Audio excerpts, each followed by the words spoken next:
The air in Whispering Pines was supposed to be my absolution. After 15 years in the fluorescent-lit trenches of forensic accounting in Manhattan, my life had been a relentless dissection of human greed. I lived in spreadsheets that detailed the secret architectures of ruin, tracing stolen pensions and phantom assets through labyrinthine shell corporations. My job was to give stories to numbers, and every story was a tragedy of betrayal. I craved silence, not the hollow vacuum between sirens, but the organic, living quiet of a forest. The whisper of wind through 100-foot ponderosas, the percussion of a woodpecker, the meditative crackle of a log fire. I had liquidated my life, my apartment, my portfolio, my soul-crushing career, and poured it all into this cabin. A masterpiece of cedar and glass on 3 acres of land that bled into a national forest. It was my fortress of solitude. It was the place where Alex Thorne, the bloodhound who could sniff out a doctored ledger from 1,000 pages away, could finally be put to rest, leaving just Alex. I had been on the property for less than an hour, the scent of fresh pine and old cardboard filling my lungs, when she appeared. She didn't walk up my new gravel driveway. She marched, her gait imbued with the absolute authority of a petty tyrant.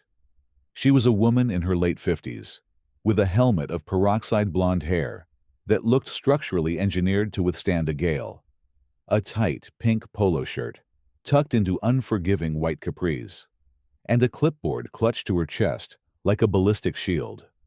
Her face was a carefully constructed mask of pleasant hostility, an expression I recognized from depositions with belligerent CEOs just before they perjured themselves. "You must be the new owner," she declared, her voice a reedy blade that sliced through the afternoon calm. She didn't wait for my affirmation. "I'm Carol Bradshaw, president of the Whispering Pines Homeowners Association." "Alex Thorne," I said, extending a hand out of habit. She regarded it for a moment, as if it were a strange organism, then ignored it, her eyes beginning a meticulous, critical scan of my property. I was conducting my afternoon community review, and I noticed a few discrepancies, she said, tapping a perfectly manicured nail on her clipboard. "First, your moving truck. It's parked on the street. That's a violation of Bylaw 17, Section C. All commercial vehicles must be contained entirely within the property's driveway." I glanced at the massive 26-foot truck. The driveway had a slight incline and a tricky turn. "I'm not sure it can make that turn without taking out the new landscaping. We'll be out of here in a few hours." "Then you should have hired a more competent moving company," she countered, the veneer of pleasantry cracking to reveal the granite beneath. "Second, this welcome mat." She nudged it with the toe of a pristine white sneaker. It was a simple, elegant mat that said, "Welcome." The approved color palette for all exterior appointments is earth tones. That means slate gray, forest green, sand beige, and cedar brown. This is charcoal. It's far too aggressive. A clear violation of Bylaw 28, Section A, subsection 4. I stared at the mat, then back at her, a part of my brain struggling to process the sheer, weaponized triviality of it all. This was a joke. It had to be a hazing ritual for new residents. But her face, a stony mask of self-importance, assured me it was not. I managed." My voice tight. "I haven't had a chance to read the bylaws yet. The binder is in one of these boxes." "Ignorance is not an exemption." "Mr. Thorne," she chirped, a small, triumphant smile playing on her lips. She made a sharp tick on her clipboard with a red pen. "And thirdly," she squinted, her gaze landing on the simple, brushed steel wind chime my sister had given me as a housewarming gift. "Audible outdoor decorations are strictly prohibited." Bylaw 34. Section F. They create noise pollution that disrupts the natural soundscape. We pride ourselves on our tranquility here. The absurdity was breathtaking. I had spent my career facing down men who laundered money for cartels, men who built empires on fraud. I had calmly presented evidence that sent billionaires to prison. Yet this woman, with her clipboard and her crusade against a welcome mat, was causing a vein in my temple to throb in a way I hadn't felt in a decade. "Look, Carol," I said, forcing a placating tone I rarely used. "I've been here for 60 minutes. I'm just trying to move my life in. I will move the truck the moment we're finished. And I'll take care of the other items this evening. Can we just start fresh tomorrow?" Her eyes narrowed to slits. It was as if I'd suggested she abdicate her throne. "The bylaws are the bedrock of our community, Mr. Thorne. They are what separates Whispering Pines from the chaos of the outside world. They protect our property values and our quality of life. I will let these slide with a formal written warning. This time, as a gesture of welcome." She delivered the line as if she were granting me a presidential pardon. "You will find the notice in your mailbox tomorrow. I expect full compliance within 48 hours. She spun on her heel and marched back down the driveway, her posture radiating a sense of righteous victory. I stood there, surrounded by the boxed-up fragments of my former life, the gentle, non-compliant wind chime tinkling softly in the breeze. A cold dread, alien and unwelcome, began to seep into my newfound peace.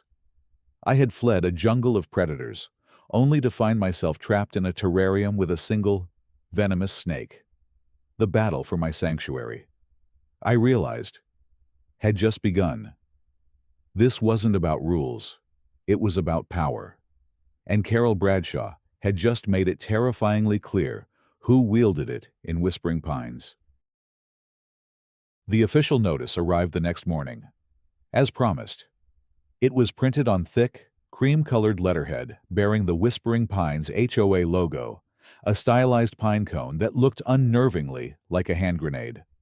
The language was coldly formal, cataloging my infractions, the truck, the mat, the wind chime. A final sentence, underlined, read: "A second violation of these or any other bylaws will result in a fine of $50 per item, per day." I sighed, dismantled the wind chime, and ordered a beige welcome mat from Amazon. It was easier to comply. I wasn't here to fight a war. I was a conscientious objector in the great suburban conflict. I told myself it was a small tax on my tranquility. That peace lasted exactly 1 week. The next envelope in my mailbox contained a photograph of my garbage and recycling bins sitting at the end of my driveway. The accompanying letter cited Bylaw 12. Section B: waste receptacles may not be placed curbside prior to 600 GEGP on the evening before collection, and must be removed from public view by 8 CZRP on the day of collection. A timestamp on the photo read 8:17 p. The fine was $100. I had been on a long-distance call with my sister and had simply forgotten. I paid it without protest.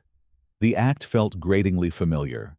It was like the facilitation fees and administrative charges that always appeared in the fraudulent accounts I investigated, small, irritating drains designed to go unnoticed.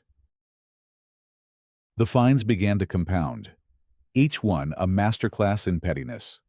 A $75 fine because a small patch of clover had sprouted in my otherwise pristine lawn, non-approved ground cover.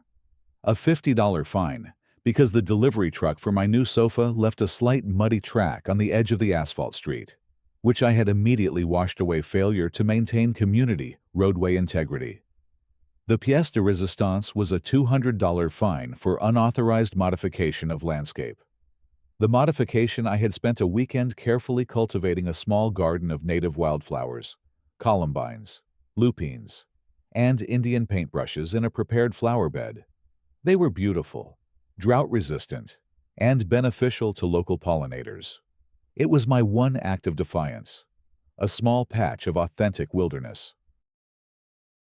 Carol's letter stated that all floral installations required pre-approval from the Architectural Review Committee, of which she was the sole and permanent chair. It included a list of approved perennials, a bland and thirsty collection of petunias and geraniums better suited to a Florida strip mall. The letter demanded I remove my garden within 7 days or face escalating daily fines. This was different. This wasn't a rule. It was an erasure of joy. It was an attack on the very reason I'd moved here. For the first time, I decided to push back, using the tools I knew best. I drafted a polite, meticulously detailed email to the HOA board.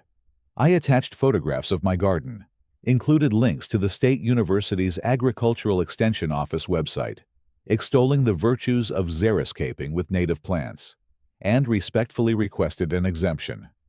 It was a document of pure reason, the kind of argument that had swayed judges and federal prosecutors. The reply came not from the board, but from Carol alone. Less than an hour later. Mr. Thorne, the approved list is final. It ensures a harmonious and consistent aesthetic throughout our community. Your personal preferences are not grounds for an exemption. Please comply by the deadline. The cold, corporate finality of it was a declaration of war. I was beginning to understand that compliance didn't purchase peace. It only fed her appetite for control. But I was so tired of fighting. So, with a sense of profound defeat, I spent a Saturday morning uprooting the vibrant, living symbols of my new life. As I worked, I felt her eyes on me. I glanced up and saw her standing on her porch across the street, a smug, satisfied smile on her face. She raised her coffee mug in a mock toast. I win. You lose. Know your place. That evening, I did what I always did when faced with a complex and hostile entity.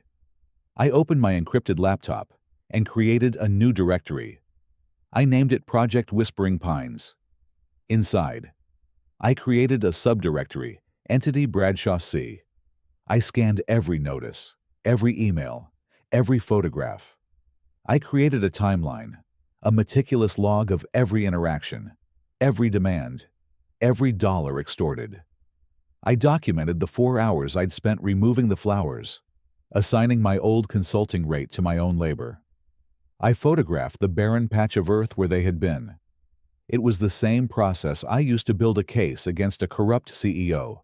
I was searching for patterns, for leverage, for the structural weaknesses in her organization of one. I didn't know how I would use it, but the methodical act of compiling the data was a reclamation of power. I was no longer just a resident. I was an auditor, and the audit of Carol Bradshaw had officially commenced. The escalation from bureaucratic warfare to physical aggression was insidious, cloaked in a thin veil of plausible deniability. It began about a month after the wildflower capitulation. I woke one morning to the sound of spraying water. My sprinkler system was running, which was odd since it was programmed for dawn. When I stepped outside, I saw the problem. The sprinkler head closest to my cabin, the one that watered the now barren flower bed, had been deliberately twisted 180 degrees. For hours, it had been firing a concentrated jet of water directly at the cedar siding and foundation of my home. A dark, ugly stain was creeping up the wood, and a pool of mud was forming where the foundation met the earth. My analytical mind immediately discarded accidents. A sprinkler head requires physical force to turn. There were no kids around, no stray animals large enough. It was a deliberate act, malicious, but brilliant in its subtlety. What could I report that a sprinkler was facing the wrong way? It was the perfect crime of petty harassment, damaging, unsettling, but utterly unprovable. It was designed to slowly, methodically rot my investment from the ground up. I knelt, my old investigative instincts kicking in. The ground was muddy, obscuring any potential footprints. The perpetrator was careful. I corrected the sprinkler head, then spent the next hour taking detailed photographs of the water damage, the mud pool, and the sprinkler itself. I uploaded them to my digital case file, complete with timestamps and a memo. Incident 2.1 Property damage. Minor. Target foundation, siding integrity, plausible deniability, high. Prime suspect Bradshaw. C. Motive escalation. Post-compliance. Psychological objective instills sense of vulnerability. It felt absurd to apply my professional framework to this, but the cold, detached process was the only thing holding back the hot tide of anger. 2 weeks later, the second incident. My one true indulgence was a small, screened-in vegetable garden in my backyard. I had dreamed for years of growing my own heirloom tomatoes. My first crop was just beginning to blush on the vine, the result of months of care. I returned from a long hike to find the leaves on all 10 of my plants were wilting, turning a sickly yellow-brown. A faint, acrid chemical smell hung in the air. It was herbicide, a powerful, non-selective glyphosate. My blood ran cold. This was different. This was a poisoning. This was the deliberate destruction of something living, something I had nurtured. It was personal. I walked the perimeter of my yard. The 6-foot privacy fence was solid, but in the back corner, a large decorative boulder sat on community property, just outside my fence line. It would serve as a perfect stepping stool, allowing someone to reach over and spray the garden, which was the only thing visible from that vantage point. The sheer, concentrated spite of the act was Carol's signature. She couldn't tolerate me having a small piece of joy that existed outside her dominion. The message was unequivocal. Nothing will grow here for you. Not without my permission. This time, the rage was a physical thing. I felt it in my chest. A burning pressure. My first impulse was to storm across the street, to pound on her door and watch her lie to my face. But my training, honed over years of high-stakes confrontations, took over. Never confront a target without overwhelming leverage. An emotional outburst is a tactical error. Data is the only weapon that matters. So, instead of confrontation, I continued my documentation. I took dozens of close-up photos of the dying plants. I carefully took a soil sample from the base of the most affected plant and sealed it in a sterile bag. I photographed the view from the boulder, showing the clear line of sight to my garden and nothing else. Every image, every sample, every observation went into the file. The digital folder was growing heavier, denser. It was no longer a simple log. It was becoming an indictment. I was still on the defensive. But the game had changed. This was a war of attrition. She had just destroyed my tomatoes, but she had also given me Exhibit B for a case I was slowly, methodically building against her. The transition from attacks on my property to a public assault on my character was seamless and vicious. Whispering Pines had a private online community forum, a digital town square for recommending plumbers, and organizing the annual 4th of July BBQ. In Carol Bradshaw's hands, it became an instrument of propaganda. Her first volley was a masterclass in passive-aggressive slander, posted a week after my tomato plants withered. A friendly reminder to all residents. She wrote, her profile picture a terrifyingly cheerful photo of her in a sun hat. Please be mindful of the chemicals you use on your property. We've had a report of some unusual and potentially unapproved gardening practices that could harm pets or leach into our community well system. Let's all be responsible stewards of our beautiful neighborhood. My name wasn't mentioned, but it didn't need to be. I was the new guy. I was the one whose garden had just mysteriously died. The effect was immediate and chilling.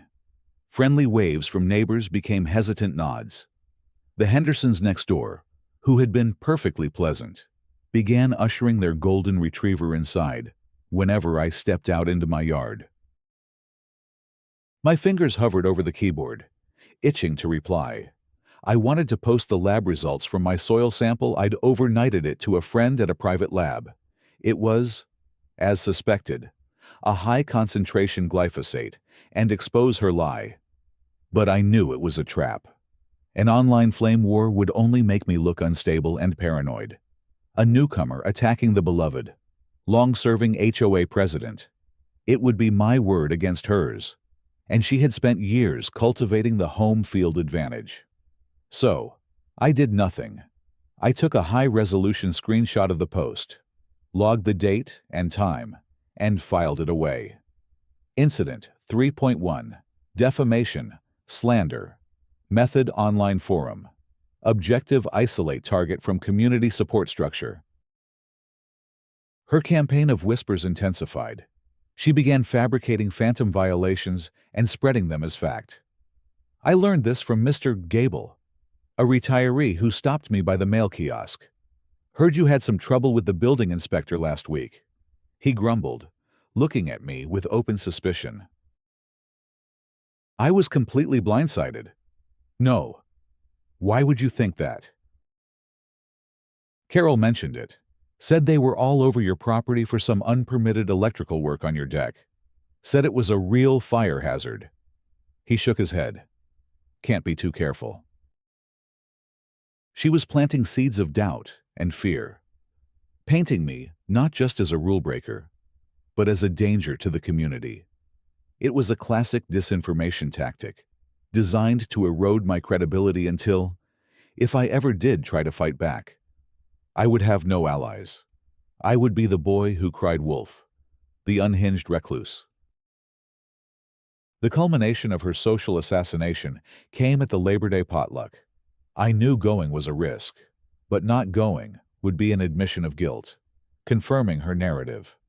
I spent 6 hours preparing my signature beef bourguignon, a dish that was my ultimate peace offering. The moment I arrived, I felt the chill. Conversations faltered as I approached.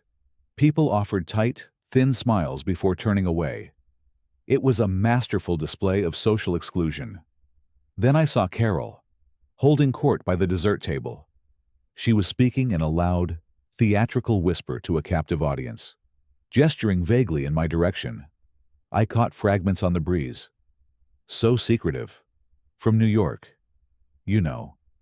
Seems angry all the time." I'm frankly a little concerned. My pot of beef bourguignon, my offering of fellowship, sat on the table untouched. I watched as a woman eyed it, then glanced at Carol, who gave a minute, almost imperceptible shake of her head. It was as if I'd brought poison to the feast.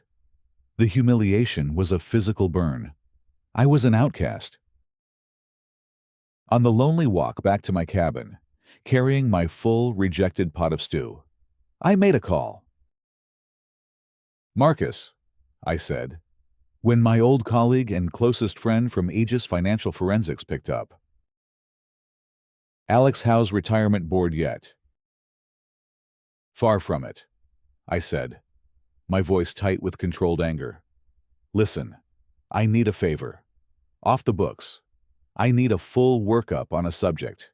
The deep dive special, financials, property records, employment history, bankruptcies, the works. I need to know where all the bodies are buried, financially speaking." There was a pause.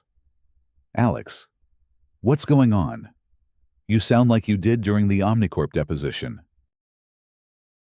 "I'm just dealing with a local governance issue," I said, watching Carol laughing with her disciples from my window. "Let's just say I need to understand the complete operational and financial structure of a hostile entity. Her name is Carol Bradshaw." "Give me 48 hours, Marcus said, his tone all business now. "And Alex, Remember what we learned from that Sterling Tompkins case. The most dangerous ones aren't the ones with the power. They're the ones with nothing left to lose. I hung up. Marcus was right. But Carol had made a critical error. She thought she was isolating a target. She had no idea she was cornering a predator. The official authorities arrived on a Tuesday. I was on my porch when a county code enforcement van pulled into my driveway. A man in a crisp uniform with a clipboard, the official accessory of my personal hell, stepped out. This was a significant escalation. She was no longer operating within the closed system of the HOA. She was weaponizing the government. "Alex Thorne," he asked, his eyes already performing a professional scan of my property. "That's me." "We received an anonymous complaint about several potential code violations," he said in a flat, bureaucratic tone.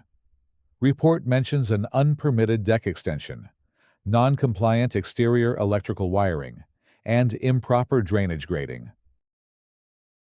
The accusations were specific, technical, and utterly baseless. This was her response to my continued existence. If she couldn't drive me out with social pressure, she would try to bury me under the weight of the state. "An anonymous complaint," I repeated, keeping my voice perfectly level. "I see. Happens all the time." The inspector sighed, a hint of weariness in his voice. 90% of them are spite calls from neighbors. He gestured for me to join him. "Let's start with that deck." For the next hour, I became his tour guide. For the deck, I pulled up the original architectural blueprints on my tablet, clearly showing it was part of the initial construction. He measured it, checked the footings, and grunted. "Looks original to me." For the electrical, I produced the invoice and, more importantly, the past inspection report from the county's own electrical inspector, dated just 4 weeks prior, when I'd had landscape lighting installed. He examined the paperwork, then the neatly installed wiring. "This is a clean job," he muttered. Finally, for the grading, he pulled out a laser level. The ground sloped away from my foundation at a perfect 2-degree angle. Textbook code compliance. He finally packed up his tools, shaking his head. "Whoever filed this complaint was wasting county resources," he said, his tone shifting from professional to conspiratorial. "Sorry to have taken up your afternoon. Mr. Thorne, everything here is by the book. And I mean perfectly by the book." "I appreciate your thoroughness," I said. "For what it's worth, I'm fairly certain the anonymous complainant is our HOA president, Carol Bradshaw." A flash of recognition and deep annoyance crossed the inspector's face. "Ah, Mrs. Bradshaw. Yes, we know her well. She averages about a call a month. We've started our own file on her for nuisance complaints. This is the 5th time this year we've responded to a call from her in this neighborhood and found 0 violations." He looked at me with a glimmer of sympathy. "My advice, document every interaction you have with her. Every single one. People like that don't stop. They just escalate until they finally cross a line they can't uncross." "Oh, believe me," I said, my voice grim. "I am—" As he drove away, I saw the curtain in Carol's front window twitch. She had been watching, hoping for a spectacle. The disappointment must have been immense. But I knew the inspector was right. This failure would only make her more desperate. The next day, Marcus's report landed in my encrypted inbox. It was a 40-page PDF, a devastating financial autopsy. Carol Bradshaw, age 58, was a woman drowning in debt. 2 failed marriages had bled her savings. A string of failed small businesses, a boutique. A catering company had left her with personal guarantees on business loans she couldn't pay. She had 2 mortgages on her house, had cashed out her 401k years ago and was juggling nearly $80,000 in high-interest credit card debt. She had moved to Whispering Pines to project an image of success she could no longer afford, and the cost of maintaining that facade was bankrupting her. The final section was the smoking gun. As president and treasurer, a flagrant conflict of interest, she had sole authority over the HOA's finances. Marcus had, through methods I didn't ask about, obtained the HOA's bank statements and contracts. "Look at the landscaping contract," he noted. "It's with Evergreenscapes LLC, registered 2 years ago to a Dolores Miller. That's Carol's maiden name. She's been paying herself, Alex, and over-invoicing by at least 40% against market rates." I leaned back, the screen glowing in my dark office. It was all there. Embezzlement, wire fraud. She wasn't just a power-mad bully. She was a common thief. Her tyranny wasn't just about ego. It was a form of asset protection. She cultivated a climate of fear and control to ensure no one would ever dare to ask to see the books. Her harassment of me was a business decision.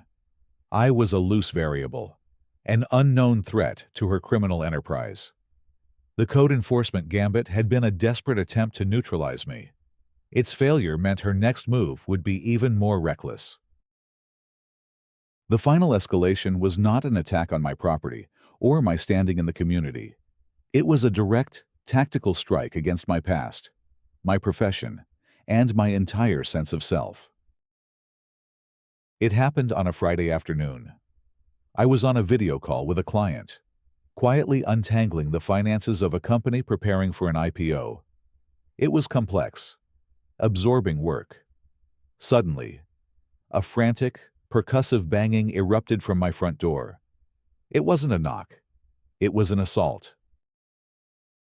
"One moment," I said to my client, muting my microphone. I walked to the door and looked through the peephole. It was Carol. Her face was a grotesque mask of fury. I opened the door, leaving the chain on. "Carol, I'm working." "I don't care," she shrieked, her voice thin and ragged. "I know what you did. The county sent me a warning letter, a formal citation for filing frivolous complaints. They told me it was because of you." So, the inspector had followed through. Carol's primary weapon had been turned against her. She was cornered. "That's between you and the county," I said coolly. "Now if you'll excuse me." I tried to close the door, but she slammed her hand against it. "You think you're so clever, don't you? Hiding out here? I did some research of my own. Mr. Alex Thorne," she sneered, the name dripping with venom. "I found an old article about you. The accountant who toppled Omnicorp. It mentioned your firm, Aegis Financial Forensics. Very impressive." A cold knot formed in my stomach. "I have the phone number for your old partner, Marcus Vance," she said, her voice dropping to a conspiratorial whisper that was more terrifying than her yelling. "And I am going to call him. I'm going to tell him that his star analyst has suffered a complete psychotic break. I'll tell him you're paranoid, unstable, that you spend your days stalking and harassing a helpless woman. I'll suggest that you might be a danger to yourself and to the sensitive client data you still handle." This was it. The nuclear option. My entire career, even the small consulting practice I now maintained, was built on a single, inviolable pillar: absolute discretion and unimpeachable mental stability. The men and companies I worked for entrusted me with secrets that could ruin them. An accusation like that, a seed of doubt planted in my professional network, would be a poison from which I could never recover. My life's work would be annihilated by the desperate lies of a petty embezzler. I stared at her, and for the first time, She saw something other than calm annoyance in my eyes. She saw a flicker of genuine fear, and she savored it. A slow, triumphant smile spread across her face. She had found the kill switch. "You will sell this house," she commanded, her voice low and steady with renewed power. "You will list it within 1 week. You will be gone within 30 days. If you are not, I will make that call. I will systematically dismantle your reputation until there is nothing left. Do you understand me?" The chain on the door felt like the only thing tethering me to reason. My mind, a machine built for cold logic, was suddenly overwhelmed by a wave of pure, white-hot rage. She had threatened to destroy the one thing I had built. Slowly, deliberately, I unhooked the chain. I opened the door fully and stepped onto the porch, my height and sudden proximity forcing her to take an involuntary step back. "Carol," I said, and my voice was a dead, flat thing. The voice I used in a boardroom just before revealing the unassailable proof of a massive fraud. "You have just made a career-ending mistake." I closed the door in her face, locked the deadbolt, and walked back to my office. My hands were shaking, not with fear, but with a crystalline, focused fury. The audit was over. The time for prosecution had begun. I sat at my desk and pulled up a blank document. Title: Project Nightingale. It was a code name from my old life, reserved for operations that required the complete and utter dismantling of a hostile entity. She had threatened my world. She had no idea I was about to bring the full weight of a world she didn't even know existed down upon her. The plan formed with the swift, cold precision of a complex algorithm. I would not sell. I would not run. I would set a trap so perfect and so damning that she would have no choice but to walk into it. I spent the next 2 days laying the groundwork. I called my clients and informed them of a family emergency that would require me to be offline and unreachable for 2 weeks. I made a great show of packing a large suitcase, loading it into my car on a Sunday evening when I knew she was watching from her window. I even called Mr. Henderson, asking him to collect my mail, telling him I was heading to Europe. Then, I drove my car to the airport's long-term parking, took a taxi to a nondescript hotel 10 miles from my home, and checked in under an assumed name. There, I opened my laptop, connected to a military-grade VPN, and pulled up the live feed from the half-dozen tiny, motion-activated cameras I had professionally and discreetly installed in my cabin the previous month. I didn't have to wait long. On Tuesday morning, the system pinged me. I watched, my heart a cold, steady drum, as the live feed showed Carol Bradshaw letting herself into my house, not by breaking a window, but with a key. It had to be the HOA master key for emergency access, a tool she had perverted for her own use. She walked through my living room, her movements not those of a thief, but of a conqueror inspecting her new territory. For the next 10 days, I watched as she violated my home in short, arrogant bursts. She didn't move in. That would have been too obvious. Instead, she used my sanctuary as her private luxury retreat. On Wednesday, she brought a friend over, and they drank my best bottle of scotch while sitting on my deck. On Friday, she spent the afternoon in my kitchen, using my professional-grade appliances to cook an elaborate meal. On Saturday night, she slept in my bed. Each intrusion was a fresh violation, and each one was flawlessly recorded in high-definition video and audio. She was arrogant, she was complacent, and she was building the case against herself more effectively than I ever could. While she trespassed, I edited the video evidence into a damning timeline. I finalized the financial report on her embezzlement, creating charts and graphs so simple a jury could understand them in minutes. I wrote a detailed, sworn affidavit of her entire campaign of harassment. And I made one final call. "Director Evans," I said, "it's Alex Thorne. I need to activate the Nightingale Protocol." Saturday dawned cool and clear. From my hotel room, I watched the cameras. Carol was in my house. She was in my favorite armchair, wearing one of my silk robes I kept for guests, sipping coffee from my mug and doing a crossword puzzle. She looked utterly at home. It was time. I checked out and drove my rental car, not to my cabin, but to a nearby coffee shop where 2 county sheriff's deputies were waiting. I had called their supervisor the day before, explaining that I had irrefutable video evidence of repeated unlawful entries into my home and requested a civil standby to reclaim my property. I kept the explanation simple, framing it as a straightforward trespassing issue. I needed her to feel confident. I needed her to perform. We drove the final few miles in separate cars, parking down the street. "Okay, Mr. Thorne," the senior deputy, Miller, said. "You make contact.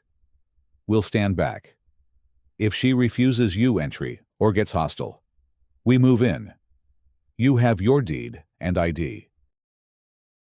"I do," I said, patting my jacket. I also had an envelope that contained her ruin. I walked up my own driveway. The beige welcome mat lay there like a bad joke. I rang the doorbell. I heard the chime echo through my house. A moment later, the door opened. There stood Carol, wrapped in my robe. Her face cycled through confusion, shock, and then pure, undiluted rage. "What are you doing here?" she hissed, instinctively blocking the doorway. "You're not supposed to be back until tomorrow." "My plans changed. Carol," I said, my voice dangerously calm. "Get out of my house." "Your house." She let out a sharp, theatrical laugh. "You don't have a house. You're the crazy man who was stalking me. I'm taking care of the place for the owner, who is a very dear friend." It was her rehearsed lie. She saw me glance over my shoulder at the deputies, who were now walking up the driveway. Her eyes lit up. This was her moment. "Officers!" she yelled, her voice dripping with manufactured panic. "Thank God you're here. This man is trespassing. He's been stalking and harassing me for months. I'm terrified for my safety. You have to arrest him."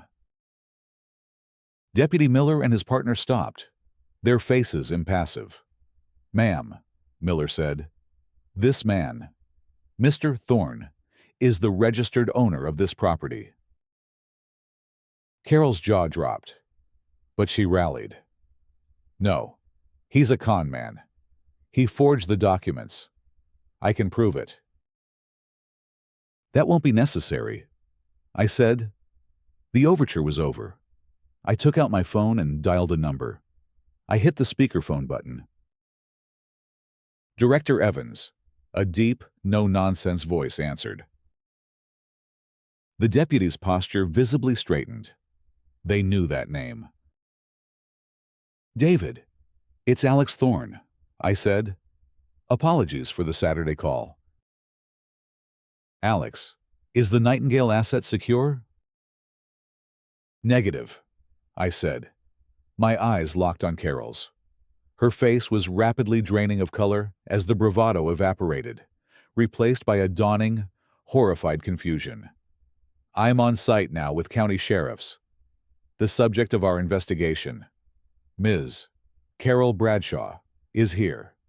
She has used an HOA master key to unlawfully enter the secure premises multiple times over the past 10 days, most recently within the last hour."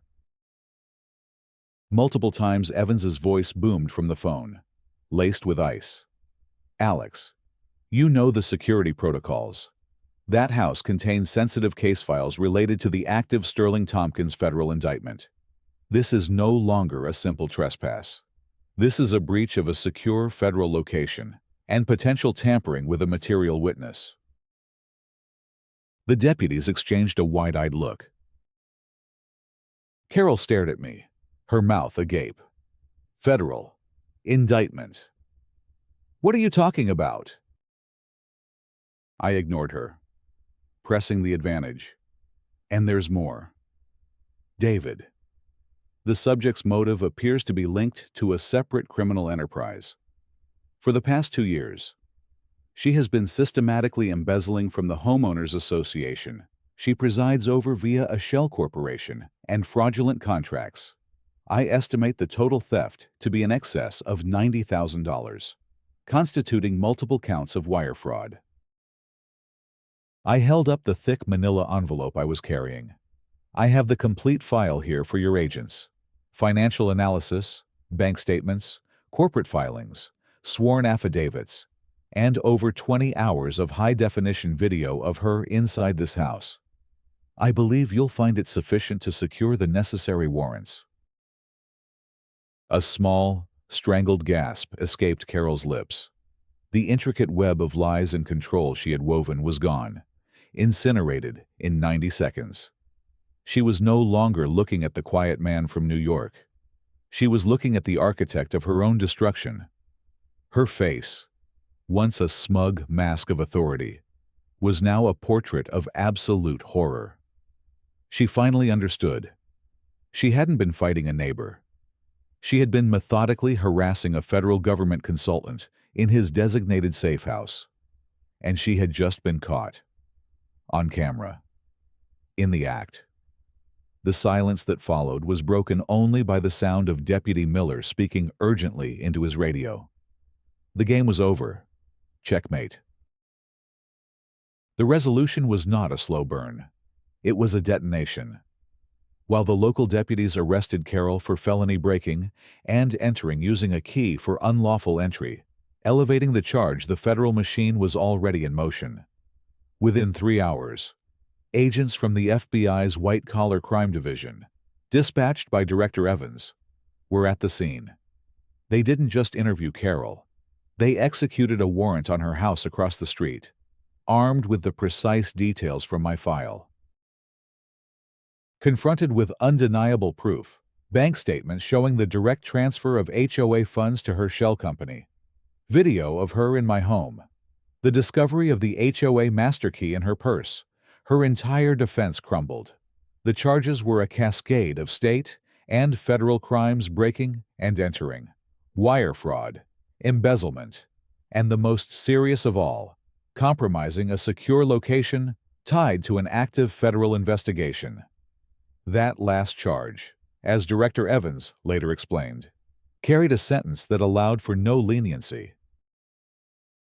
I called an emergency HOA meeting in the community clubhouse. Before the same residents who had once shunned me, I laid out the evidence of her financial crimes. There was no gossip, no innuendo, just charts, bank statements, and contracts. The stunned silence was followed by a wave of anger, and then quiet gratitude. The petty tyranny they had all lived under had been a cover for common theft. Carol Bradshaw was convicted on all counts.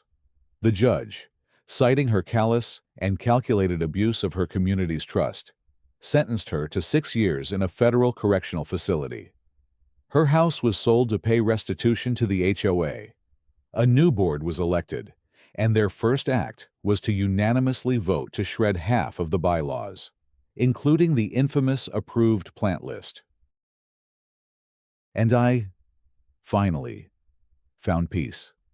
The Hendersons brought over a pie, their apology sincere. Mr. Gable gave me a hearty wave every morning.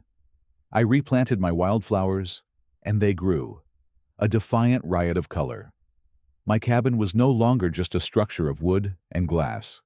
It was a sanctuary I had defended. I had been forced to use the skills of the world I fled to protect the world I'd sought. The irony was not lost on me.